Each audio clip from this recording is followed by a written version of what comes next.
नमस्कार। आज जो कहानी हम सुनने वाले हैं वो सिर्फ एक कहानी नहीं है। ये एक ऐसे तूफान के बारे में है जो आसमान में तो आता ही है, लेकिन उससे भी भयानक तूफान एक परिवार के अंदर उठता है। ये कहानी है दो भाइयों की। एक भाई जिसके पास दौलत तो बहुत है पर दिल नहीं, और दूसरा जिसकी गरीबी उसकी इंसानियत का सबसे बड़ा इम्तिहान लेती है। तो कहानी की शुरुआत होती है इन्हीं कड़वे शब्दों से। बड़ा भाई हरिराम अपने छोटे भाई शिवराम से कहता है, सोचिए, यहीं से दौलत के अहंकार और गरीबी की बेबसी की कहानी का पर्दा उठता है। तो जैसा कि जिक्र हुआ, ये कहानी है दो भाइयों की। रहते तो एक ही नदी के किनारे थे, लेकिन उनके दिलों के बीच जमीन आसमान का फासला था। तो ये है हमारे दो भाई। एक तरफ है हरिराम, बड़ा भाई, अमीर मगर उतना ही क्रूर और घमंडी, घर खेत सब कुछ उसका। और दूसरी तरफ है शिवराम, छोटा भाई, गरीब, सब्र वाला और चुपचाप सब सहने वाला। असल में माँ बाप के जाने के बाद हरिराम ने ही शिवराम को पाला पोसा था, लेकिन वो इस बात का ताना उसे रोज देता था। अपनी दौलत और ताकत के नशे में वो शिवराम को हर पल ये महसूस कराता कि वो उस पर एक बोझ है। और हरिराम इस जुल्म में अकेला नहीं था। नहीं, उसकी पत्नी भगवती, वो भी बिल्कुल वैसी ही थी। वो भी शिवराम को कामचोर कहकर ताने मारती रहती थी। मतलब शिवराम का जीना दोनों ने मिलकर मुश्किल कर रखा था। अब कहानी में एक बहुत बड़ा मोड़ आता है। माहौल बदलने लगता है। बाहर एक भयानक तूफान घिरना शुरू होता है। और ये तूफान, जानते हैं, एक तरह से उस तूफान का ही आईना था जो उस परिवार के अंदर पहले से ही चल रहा था। तो देखिए होता क्या है। पहले तेज बारिश शुरू होती है, फिर आसमान पर काले बादल छा जाते हैं। नदी का पानी भी धीरे धीरे बढ़ने लगता है।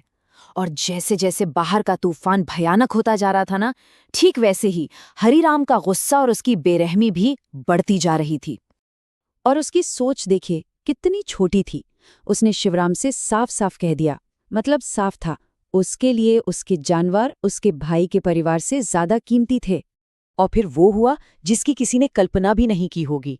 हरिराम ने देखा कि शिवराम बारिश में कांप रहा है और चारा नहीं काट रहा। बस इतनी सी बात पर उसे इतना गुस्सा आया कि उसने शिवराम, उसकी पत्नी राधा और उनके छोटे से बेटे बंसी को लात मारकर उस भयानक तूफान में घर से बाहर निकाल दिया। अब सोचिए, पूरा गांव देख रहा था, लेकिन हरिराम के डर से किसी की हिम्मत नहीं हुई कि उनकी मदद के लिए आगे आए। बेचारा शिवराम का परिवार अकेला, बेसहारा, उस तूफानी रात में उन्होंने नदी किनारे एक बड़े से बरगद के पेड़ के नीचे बनी एक टूटी फूटी झोपड़ी में शरण ली। और यहीं अपने सबसे बुरे और मुश्किल वक्त में, जब वो परिवार भूख और ठंड से जूझ रहा था, शिवराम के असली चरित्र की परीक्षा होती है। एक बहुत बड़ी परीक्षा। हालात इतने बिगड़ चुके थे कि उनका बेटा बंसी तेज बुखार में तप रहा था।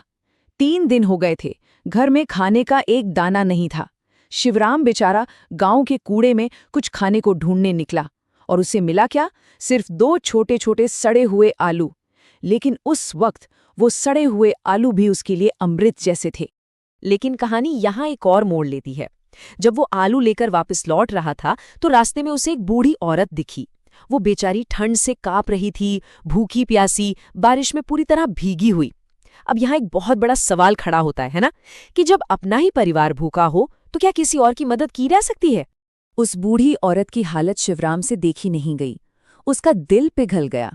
उसने एक पल के लिए भी नहीं सोचा, और वो 2 आलू जो उनके जीने का एकमात्र सहारा थे, उसने उस बूढ़ी औरत को दे दिए। और उस औरत ने कहा, बेटा, तूने आज मेरी जान बचा ली। और फिर उस बूढ़ी औरत ने उसे आशीर्वाद दिया और कहा कि कुछ भी मांग लो। और ये इस कहानी का सबसे अहम मोड़ है। शिवराम ने क्या मांगा होगा? सोना, चांदी, दौलत? नहीं, उसने सिर्फ एक चीज मांगी, एक पक्का घर, ताकि उसका परिवार बारिश और तूफान से बच सके। बस इतनी सी ख्वाहिश। तो चलिए अब आगे बढ़ते हैं और देखते हैं कि इस निस्वार्थ दया का फल शिवराम को कैसे मिलता है, कैसे एक रात में सब कुछ बदल जाता है। जब शिवराम वापस अपनी झोपड़ी की तरफ लौटा तो वो हैरान रह गया। वो अपनी आंखों पर यकीन ही नहीं कर पा रहा था। जहां वो टूटी फूटी टपकती हुई झोपड़ी थी, वहां अब एक बड़ा पक्का ईंटों का घर खड़ा था। ये एक चमत्कार था, एक चमत्कार जो उसकी दया का फल था। अगली सुबह हुई और ये खबर कि रातों रात शिवराम की झोपड़ी एक पक्के घर में बदल गई, पूरे गांव में आग की तरह फैल गई। और जाहिर है ये बात हरिराम और भगवती के कानों तक भी पहुंची। ये सुनते ही वो दोनों तो जैसे गुस्से और जलन से पागल ही हो गए।